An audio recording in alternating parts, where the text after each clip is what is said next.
This is the scene in the opening ceremony here in the Bird's Nest in Beijing.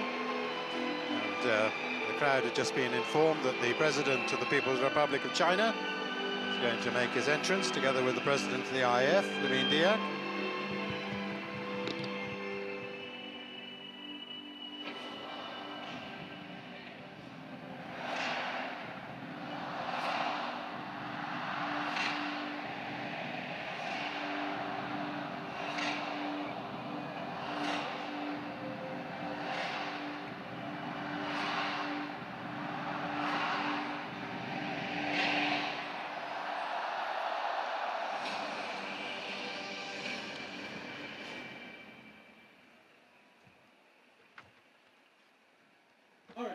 Just watching proceedings get underway here with the flags all in the center of the arena. All the participating nations, nearly 2,000 athletes.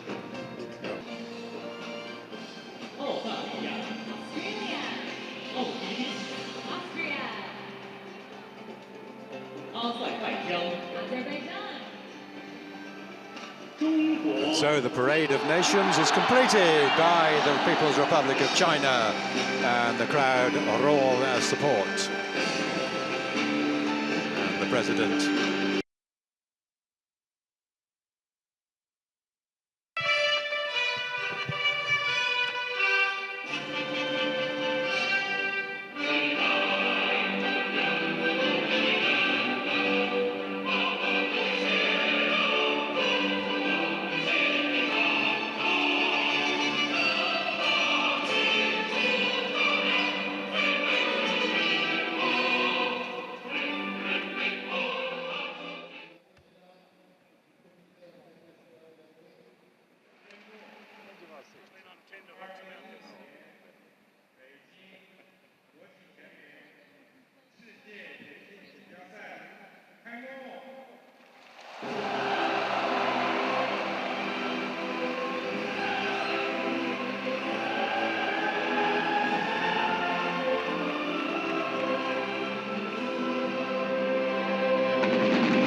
Welcome to Beijing for the 15th edition of the IAAF World Athletics Championships.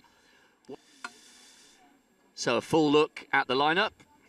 Edwin Kemboy representing Austria, born in Kenya. There are a few Kenyans representing other nations. Gurmeet Gebreselassie is an interesting athlete, still only 19 years of age. Came 6th in Chicago, 7th in the world half last year. Lelisa Desisa of Ethiopia, he picked up the silver medal 2 years ago. Great performance from him. Yamane Sege, one of the other Ethiopians, only just missed a bronze 6 years ago in Berlin. And there's Kimeto and Kipsang. One world record holder, one former world record holder, and their compatriot Mark Correa had a brilliant run in Paris earlier this year, sub 2:06. Well, that's a massively strong Kenyan contingent. It'd be interesting to see whether they run as a team or whether they just wait and see what the other athletes are doing, whether the other Ethiopians or any of the other teams can put a performance in which is going to break that trio up, because that's the main contenders, I think, for the finish. Very good quartet from Uganda. Abraham Kiplimo, bronze medalist in the Commonwealth Games.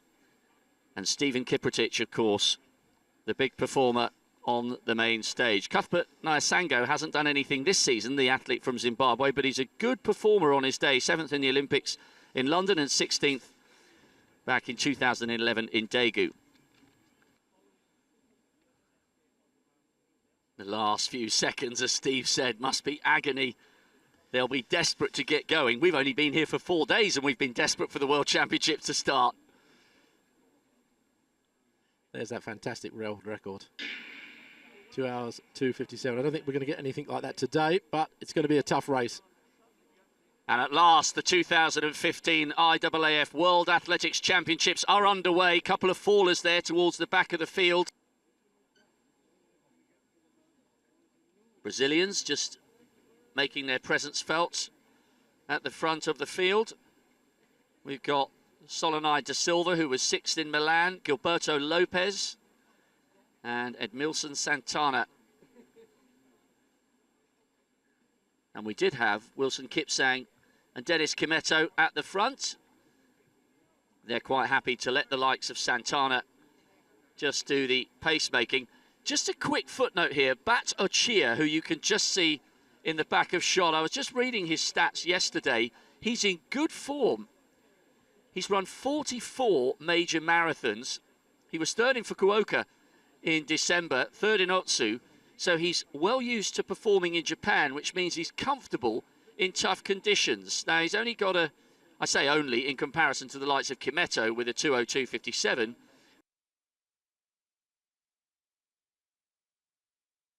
And that's just literally about a K or so up the road from the start.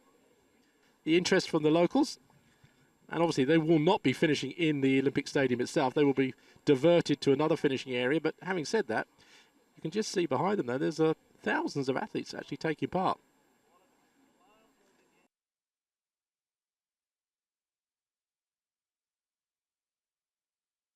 But in the distance races, on the middle distance races on the track, the athletes that like the competition, that like to be able to have the man-to-man situation, or there's the single race athlete, the athlete that likes the pace taken for them all the way through, as they are in most of the marathon races around the world, Berlin obviously in particular, where the pace is fast all the way, and some athletes can cope with that, others can't. So in this particular situation, obviously, we've got a major race here where the pace isn't going to be significant for the first half, so it may suit a lot more athletes than it would do in a major city race, put it that way. Remember, most of the Kenyans can run a negative split here. They did that even when it's at the world record pace. And that's the hard way of running a marathon, isn't it? You run the first half reasonably relaxed, and then you really kick it in, and that really does the damage in most races, significant damage. The Forbidden City. Anyone who's ever had the privilege of visiting China and taken a tour here, it really is a wonder to behold. But there's the time at the 5K mark. Dachasa coming through there. And the gap's between a second or so, so it's not really much at the moment. But you get a feeling that they're starting to string out. I like maybe the idea of the Batiture taking all the pressure at the moment of being at the front of the race, having all the attention on him, while all the others are just focusing on just getting through the half of the race with as least energy. Yeah, Kipsang is up there. 3 Ethiopians sharing drinks and sharing the workload. And then one of the other Kenyans, it's Mark Correa, who's come up alongside Wilson Kipsang with the current world record holder Dennis Kimeto a couple of places back down the race. All of the athletes there, apart from Bat Ochia, making sure that they took extra water on at the stations. Dachasa still up in that group as well, the expatriated Ethiopian, now flying the flag and doing so with some success for Bahrain. Dachasa there, obviously, with his teammates.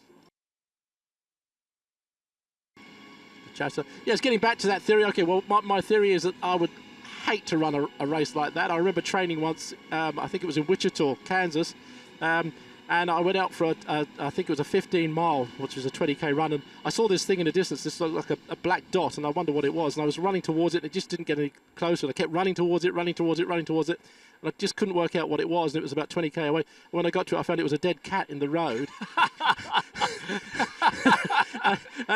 and I think that sort of attitude, sort of to see anything in a distance so far ahead, you can't really get to it. You keep running and you can't get to it. Psychologically will be a major problem for the marathon runners, I think. Yes, just one theory. Anyway, there's confirmation to Chassa. Sergei Batacheer still looking fairly comfortable, flying the flag for Mongolia. Kimeto still there, Korea still there. Yeah, there's still not much of a gap. Very big group. Very, very close. You can see just 3 seconds separating the first, maybe 20 or so in the race.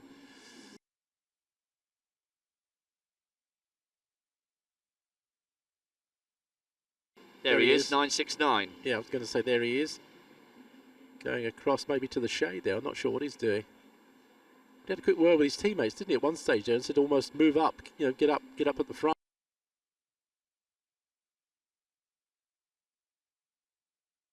Adam Kamis, World Junior bronze medalist back in 2006, over 10,000 metres. Athlete of real calibre. Well, he's transferred to Bahrain, but he's still been issued with a Kenyan passport, so almost dual citizenship for him. He could literally flick backwards and forwards, but if you're in Kenya, I suppose you take the easy option, don't you, and try and run for a team that will give you a place in these championships. Well, good to see the Ugandans at the front. Stephen Kiprotich no longer at the back of that group. He's at the front, alongside his compatriot Jackson Kiprop. 7.24, incidentally, is Sepo Matibel from Lesotho.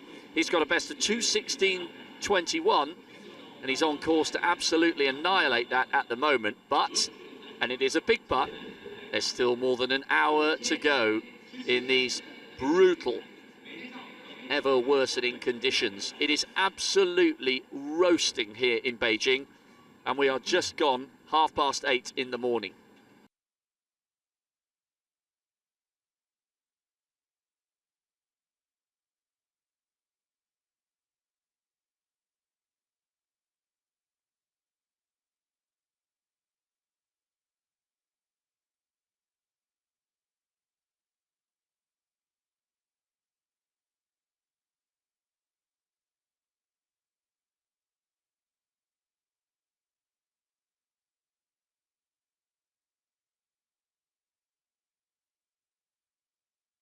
Now, it is a Ugandan in third place, but I don't necessarily think it's Stephen Kiprotich, the defending champion. He's having a good run, Kiprotich, but I think he's back in fourth or fifth. Mutai. It's Mutai, I think, that's up there at the moment. And he's a drift of about 100 metres behind those two at the moment. There he is, just out of the picture. But these two now are running together a little bit. And that's good, because they've got to keep the rhythm going without tiring them or trying to be too much battling at this stage of the race. Well, there's huge motivation for both men here, arguably slightly more for Yamane Tsege. Just behind them. This is great. Side by side, no quarter asked, no quarter given. And as you say, perhaps Tsege just lost a little bit of energy in his attempt to close the gap. The 30-year-old Ethiopian is grimacing a little bit. You could argue he's looking ever so slightly more uncomfortable. Just filling up here now, and he will get a massive reception from the crowd. Well, there's the splits at the 40k. He's got that 12-second gap on to Sergei, and Mutai 39 seconds back. But look at the gap between Mutai and the chase, over a minute behind him. Great run, it really is. I know Rob keeps saying he's just 19 and it is inexperienced, but he's come good here today, hasn't he, really? Well, we've just been talking. Peter Matthews alongside me has been furiously working through the stats books to find out how many, if any, younger champions there've been in World Championship history. 19's pretty close to the top, surely, in terms of the youngest. Well, there've been some young ones at different events, but he's by 2 years the youngest ever marathon winner. Okay, that was 2 years youngest medalist, ahead of Elisa of Ethiopia, and the previous gold medalist, 22. I mean, the youngest individual champion is the woman, Tirunesh de Barbara, at 17. Of course, from 03. There have been a number of teenagers at various disciplines, but the marathon is not usually thought of as an event for teenagers, which is the point you're making. And he is by 2 years the youngest ever marathon world championship medalist, and almost 4 years the youngest gold medalist. Well, he's actually now, this is the course for the walks, he's actually now coming around the bend, and there's the bird nest right in front of him. He's up on the scoreboard in about 4 or 6 massive screens here in the stadium, and there's a big crowd here actually for the event, and when he comes into the stadium I think they will go absolutely ballistic. This is a great run from a youngster, it really is. He's still unsure where to go. Just get into the shadow and emerge to the triumphant cheers of the crowd. He keeps looking behind, but his lead is enormous. Sege isn't even in sight. And this is a moment and a feeling reserved for only those he-men and women who come and conquer at 26.2 miles. He will have the luxury of the applause of an entire stadium, as well as the plaudits from an entire nation back home. Oh, he's loving it, isn't he? Look, he's loving it. I told you it would be exuberant. Oh, look, he's carrying the flag, and they're absolutely on their feet. What a performance from this youngster. He's got the flag. He's coming down the straight now. He's got to do another lap. I hope he realises he's got to do another lap. It's a great run from him, really. Amazing, amazing performance from one so young. He is the 6th fastest junior in history, and he is the world champion. What a performance. Yamane Sege coming into the stadium in 2nd place. He's not sure which way to go. Keep going. Well, I think the athletes as well as us were confused whether they had to do another lap, really. And they literally just had to cross the line. No one was there to tell them to stop or to take it easy. So there was a bit of confusion there, and I think they're more than happy not to have to run another lap around the track. Tradition of his illustrious compatriot, Stephen Kiprotich. He's got the bronze.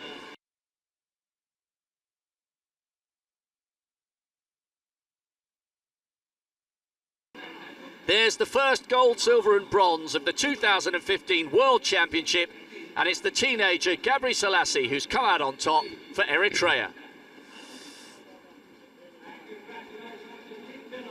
Well, there's some weary athletes coming in today from that marathon. I'm not surprised.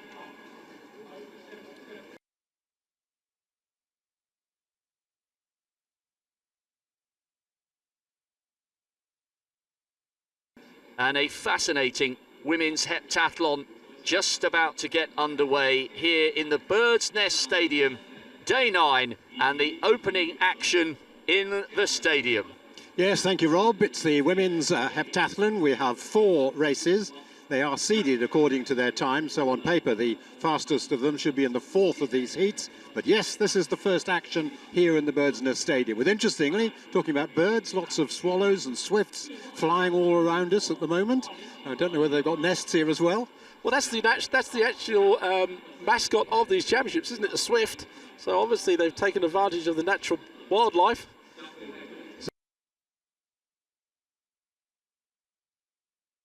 Of this first day of the 2015 World Championship. So off they go. And second from the inside, Kruchinova of the Czech Republic. But next to her, the talented Cuban Rodriguez. And further out, we've got Spinola of Brazil. And nearest to us, it looks like, oh, it's very close indeed, but I think over on the far side, Rodriguez held on. Zhivotsky Farkas, I was going to say, nearest to us, was in the contention. I think she got 3rd in the end.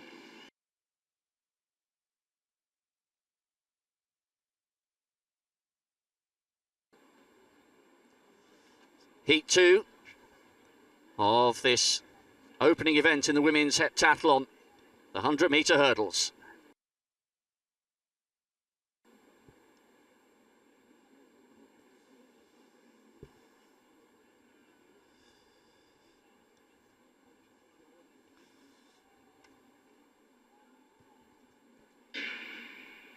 So a long day and a long way to go. Salsia Slack got a good start, but then clipped one or two of the hurdles. Bing coming through well for New Zealand, and on the far side, Tominska now coming into her running, and it's Tominska who's coming away from Bing of New Zealand, 13.54. Good to see Tominska recapturing some decent form. She's been a quality athlete over the years. Excellent run by Portia Bing as well, not put off by the stumble from Salsia Slack on her inside. But Tominska, 13.52, that's a season's best for the pole. And there is the confirmed time, 13.52 for her, 1,047 points, ahead of Bing, 1,037, and Irisa Crisam, the very promising young Belgian Tiam. Third of these heats, Barbara Nwaba, United States. National record holder this year was 6,500 points, so she's in great form.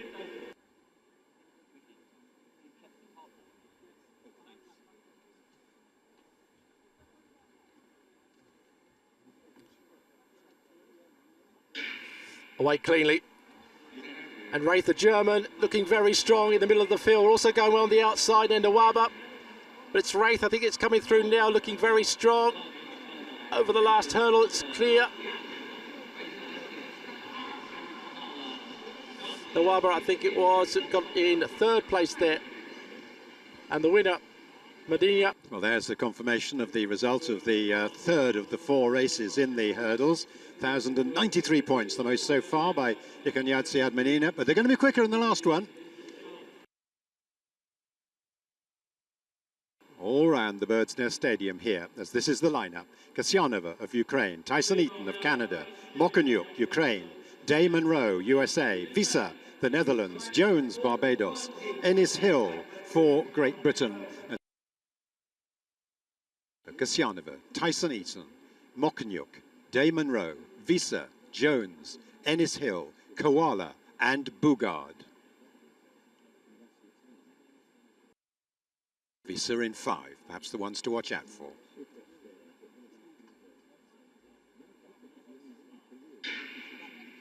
Well, Ennis Hill is away very well in lane 7, so too Bugard of the USA on the outside, coming through in the middle there, Jones of Barbados, but Ennis Hill going well. Tyson Eaton's running fine as well, and it's Visa of Holland who's going to win. Visa first across the line, Ennis Hill in second place, and over on the far side, Tyson Eaton, and that's a brilliant, brilliant run, 12.82. The Dutch athlete has smashed her personal best. She's taken it down from 12.97 to 12.82. Really good running. Well, there are the points. Visa getting 11.53, Ennis Hill 11.38, Tyson Eaton 11.27, Mokonyuk also over 1,100.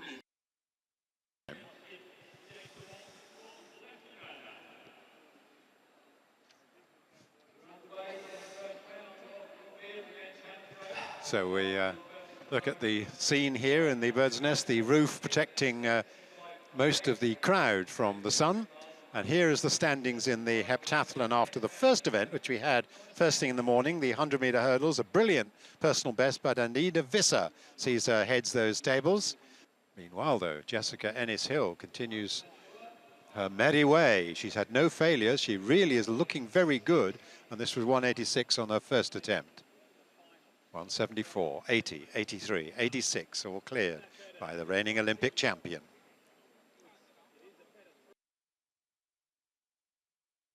So back to the high jump now. This is the second attempt of 186 for Alina Fyodorova from Ukraine. Looking at the bar then. And she goes clear at 186. Well, we've got quite a number over this height as well. Kuchinova and Ennis Hill and Zhivotsky Varkas and Johnson Thompson all on their first attempts, and Fyodorova going on her second here.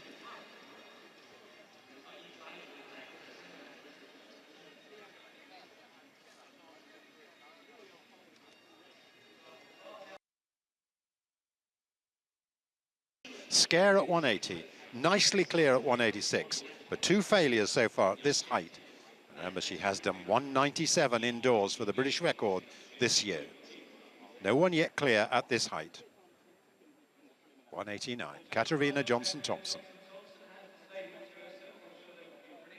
Oh, yes, well clear in the end, although it seemed to me a little stutter on the run-up, but nonetheless, okay. So it doesn't look as if it's going perfectly for her, but she's certainly got the height there. And she'll get an advantage then over her main rivals when we come to tot up those points.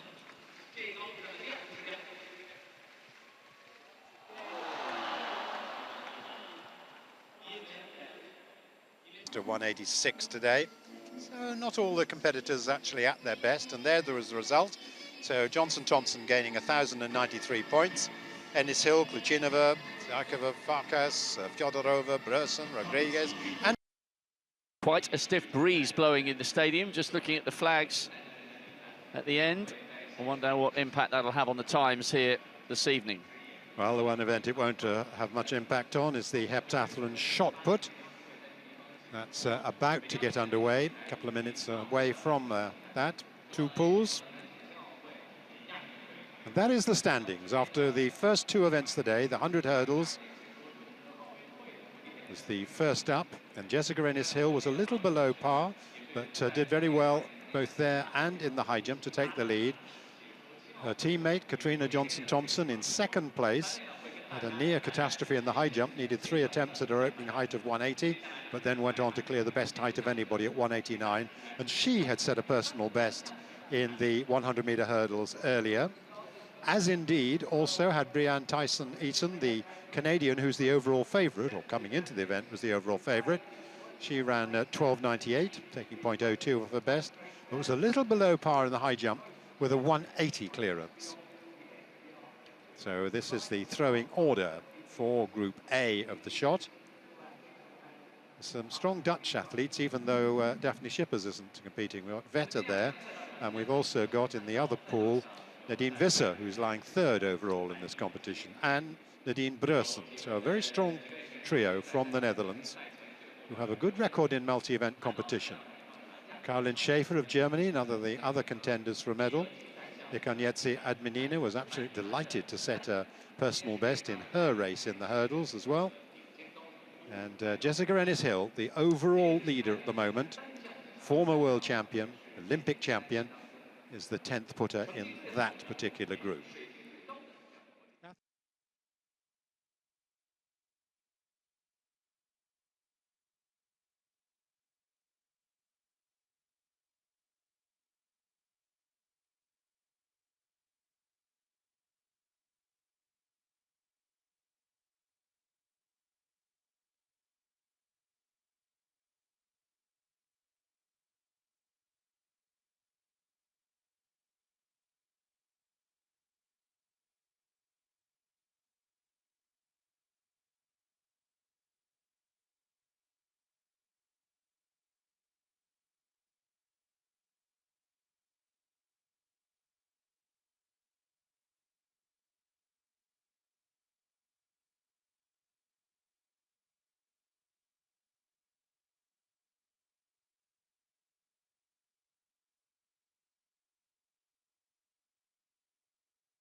So there are 4 races in the heptathlon. They're graded by times. These are the slowest on paper, but it doesn't really matter where you finish in the race. It's a question of what time you do and what points. And those are the standings. So Ennis-Hill leads at 2.968, but isn't it close? Just, what, 114 points separating those first 9 there, and these aren't far behind either. So we could still see quite a lot of change in this race. Jennifer Issa on the inside. She's in 12th place overall at 2.823. So where they go, Bressen then in second from the inside. And she's certainly made an excellent start here. Tiam we're looking out for, the second placer overall. She's in lane 6, but she's not going so well as Agnew outside her. It's on the inside, Issa on the inside. She is indeed returning to form.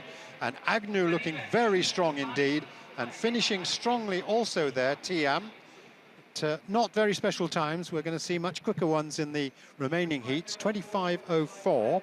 Issa will be reasonably happy with that. But it's a little outside her best, 24.79. And Agnew, the up-and-coming talent, ran well for much of that race. Second heat of the women's 200 meters, the end of a long day.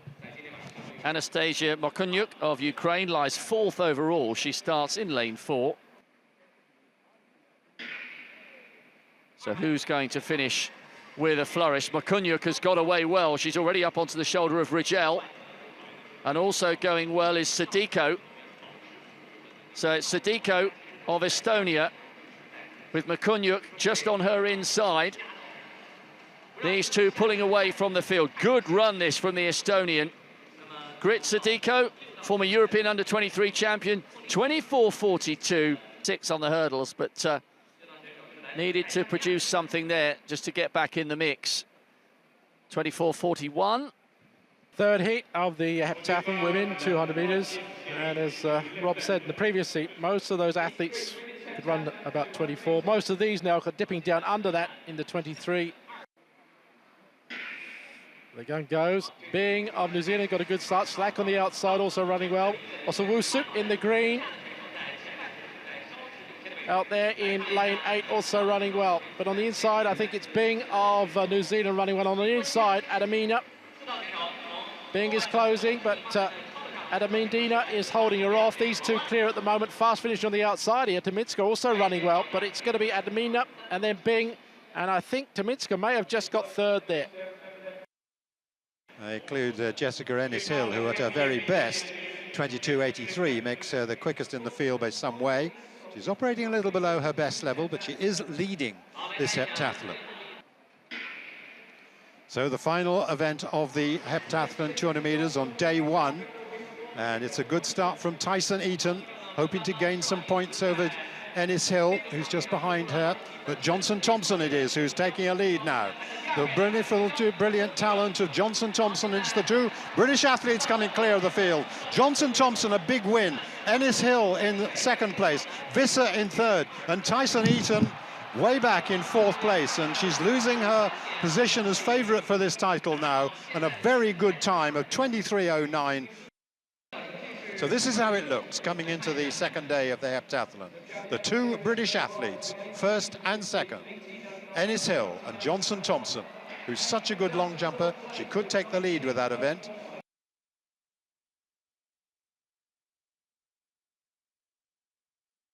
Shot put final for women. We've had a look at them before, the top 3 athletes, headed by Christina Schwanitz, who's the world leader at 20.77. And then we're looking at Gong Li Xiao of China and Michelle Carter from the USA. And they are very much the favourites.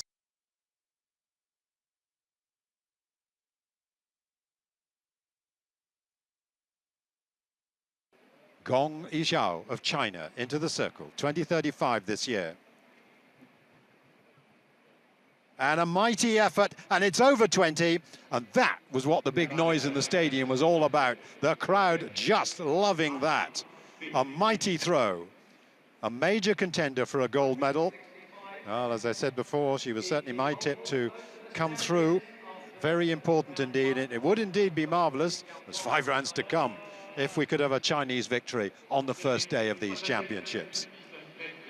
Gong Li Xiao, following in the footsteps of the bubbly Zhang Zhihong. And now we have one of the big 3. This is Michelle Carter. 1945 was her opener.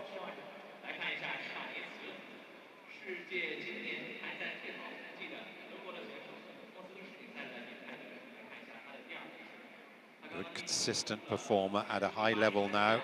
Carter, round 2, launches that shot high and handsome, and it's very near 20. Now, that's certainly an improvement, and indeed, has it taken her past Christina Schwanitz? We saw Schwanitz do 1980. This must be close. Michelle Carter, the US champion, former world junior champion, world indoor bronze, US record holder. A lot of credentials there. Oh, it's just short. 1976. It's better, but she's still in 3rd place. Followed into the circle by Christina Schwanitz. 1980, her opener. She's seen Gong of China go way beyond that at 2030. So Schwanitz, she's regular in the 20-meter territory. Oh, and it hits that line. It's 20 meters. Could well be very close indeed. Schwanitz remains in 2nd place, though. Not enough to overtake the Chinese athlete, but what a competition these 3 are having. There's only, what, 55 centimeters separating them at the moment. 20 meters exactly for Schwanitz, 2nd place. Well, the shot put continuing. We're in round 5, and we've got the top 2 just coming up. No significant changes so far in that round. A decent put from Carter, 1948, but now here's the 2nd placer, Gong in the circle. And away it goes. Oh, it's short of 20. She's just got one chance to convert gold, or convert silver rather, into gold, because it's Schwanitz who leads. For the first time, Gong under 20 meters, so she fouls it.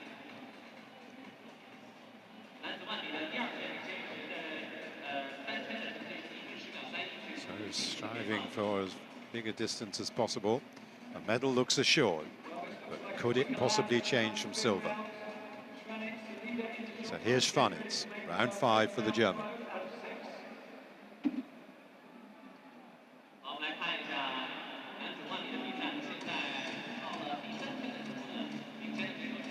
So Schwanitz leads at 20:37. Last throw of round 5, with the throwers in reverse order of their standings at the halfway point. Getting into her rhythm. Steps back across the circle, away it goes, out again, over 20. No better though, but a fine series and a fine battle between these 2 with 1 round to go.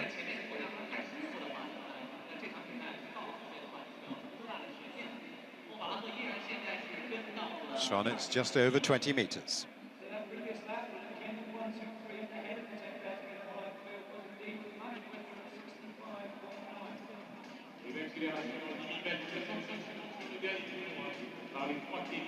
The leader. Any of this really, they're just drifting back in the middle of the pack. Well, let's catch up with the last rights, the last round of the shot. This is Michelle Carter, who's pretty well assured of the bronze. Can it be better?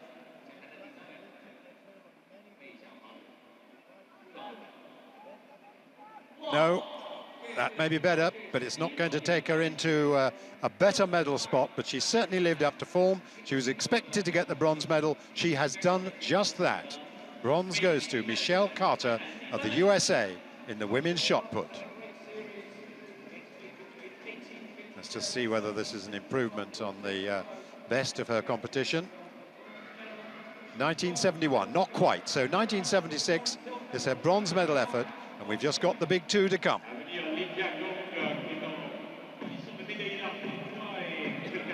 So, first of all, it's the athlete lying second, Gong Lijao of China. She will deliver China their first medal of these championships. The crowd are roaring her on. Can she get those vital few extra centimeters? Oh, another fine throw. It's 20 meters, and it's silver for Gong Lijao. Well, I guess on form that plays what one would expect. But it looked at one time the goal might be hers with that 20:30. She's having to settle for second best. That's a disappointment. She's done well, though, for all that. There's such a difference, though, between silver and gold. 2030 is the silver medal put for Gong Lijao of China, with Christina Schwanitz of Germany living up to her reputation as the favourite in the absence of Valerie Adams, and at last seizing a chance. She's won a lot of medals, but now she's got the gold medal, and this all about glory, to see if she can go yet further.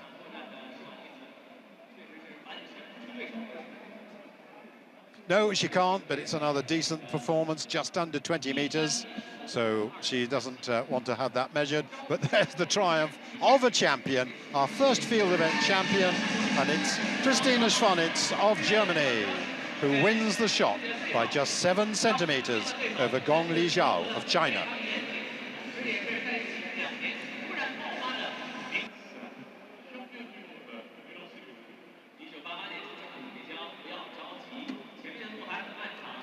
Well, away from the arena goes Gong.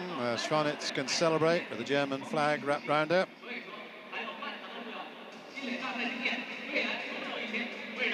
And Michelle Carter, of course, has taken that bronze medal. There she is.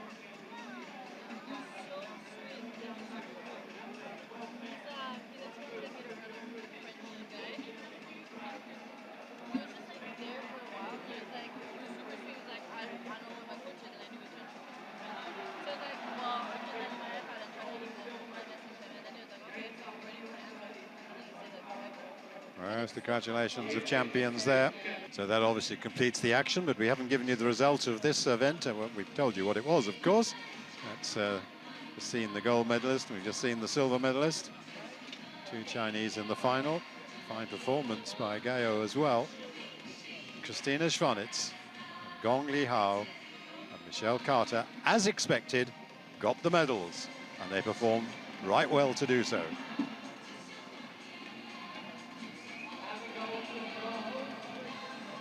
So the gold went to Christina Schwanitz of Germany at 2037, the silver to Gong Lijao of China at 2030, and the bronze to Michelle Carter of the USA at 1976, with Marton of Hungary setting a national record in 4th place in this, the first of the field event finals.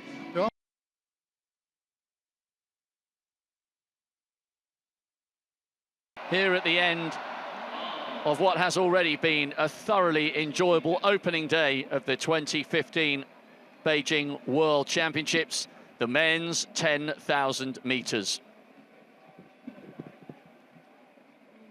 Kenenisa Bekele, the imperious Kenenisa Bekele, the world record holder, 4 times a champion from 2003 to 2009. And Great Britain's Mo Farah is here aiming to defend the title. But will Geoffrey Kipsang Kamworor be the athlete to stop him? He's a brilliant, strong runner. Mo Farah, on paper the favourite, 3:28 over 1,500 metres, but Kamworor is the reigning world half marathon champion. He's the reigning world cross-country champion, and he says he's going to take this out hard enough to run the sting out of anyone's finish, and by that he means Mo Farah's finish. Well, it's an interesting fact, though, that a Kenyan hasn't won this event since 2001. That was Charles Kamathi with 27.53 when he beat the Ethiopians Mezagebu and Gebri Selassie. So if he does it today,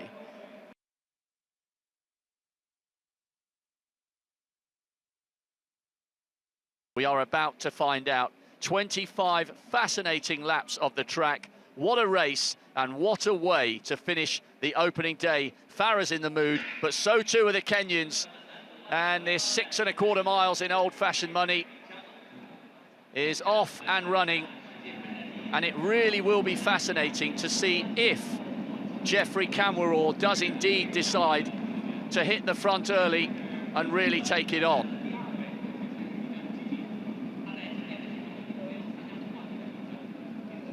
Tanui's teammate just closing in behind him there. So the 2 up front at the moment.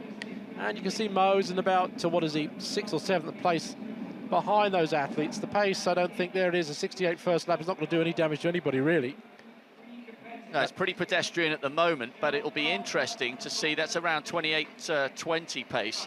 It'll be interesting to see how quickly they do decide to wind it up, if indeed they are as good as their words.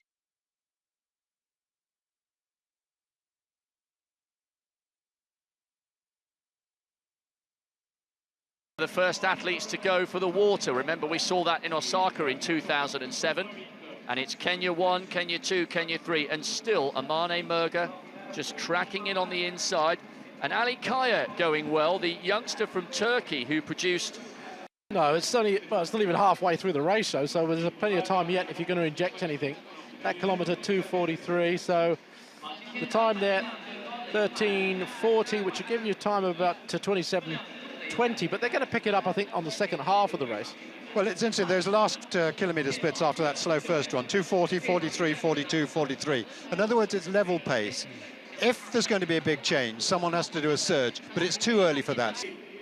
Well, they're doing their best, the three Kenyans, they really are. They're trying their best to take this thing out of the world champion, Olympic champion, but they're not doing much at the moment. He's bobbing around there in fourth place. Galen Rupp just clipping his heels, actually, in fifth.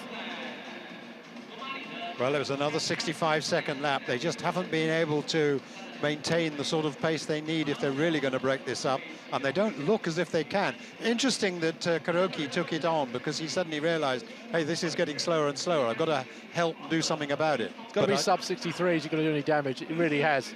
I think they were starting to talk to each other then. Not a full-blown conversation, but a few words were exchanged there between Kamworor, and look how much the damage of the pace has done. Amane Merga is a world cross-country silver medalist, and he is walking round the track. Inside the last 400 metres, it's the men's 10,000 metres. A brilliant race. Geoffrey Kipsang Kamworor has really taken it to Mo Farah, and he accidentally clipped his heels there. Farah will be angry here. Galen Rupp is just beginning to go backwards a little bit. Farah is running brilliantly here. His long loping stride, but look at Kamworor. We didn't think he had a sprint towards the end of the race, but he's hanging on to Mo Farah, the Olympic champion, the world champion. This perhaps is going to be his hardest earned gold if he's able to win. And look at Tanui coming on the outside. Farah looks over his shoulder. He glances left, he glances right. He's anxious.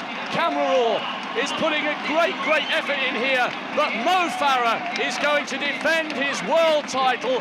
A simply brilliant race from the Briton and from the Kenyan, but try as they might, Kamworor just couldn't quite do enough to run the sting out of the legs of Mo Farah, who has now defended his title in style. Olympic 10,000 metre champion in 2012, World 10,000 metre champion in 2013 and in 2015, and I think that's the one he's had to earn the hardest. Geoffrey Kipsang Kamworor turned that into a superb race. He thoroughly deserves his silver medal, but Farah was not to be denied the gold again.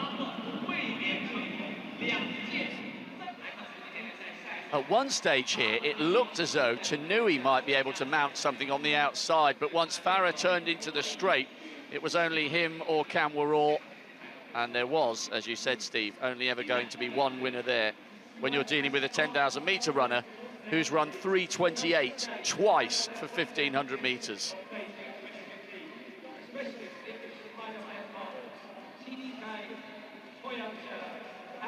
And another great golden moment in a growing list of global titles for the greatest British distance runner in history. Mo Farah is the champion once again, but what a wonderful effort from Geoffrey Kipsang Kamworor, and Paul Tanui completes the podium. So that concludes the action here today. We've had 3 finals determined. We've had a wonderful win at the end from Mo Farah. We've had the form book confirmed for him and also for Christina Schwanitz in the shot put.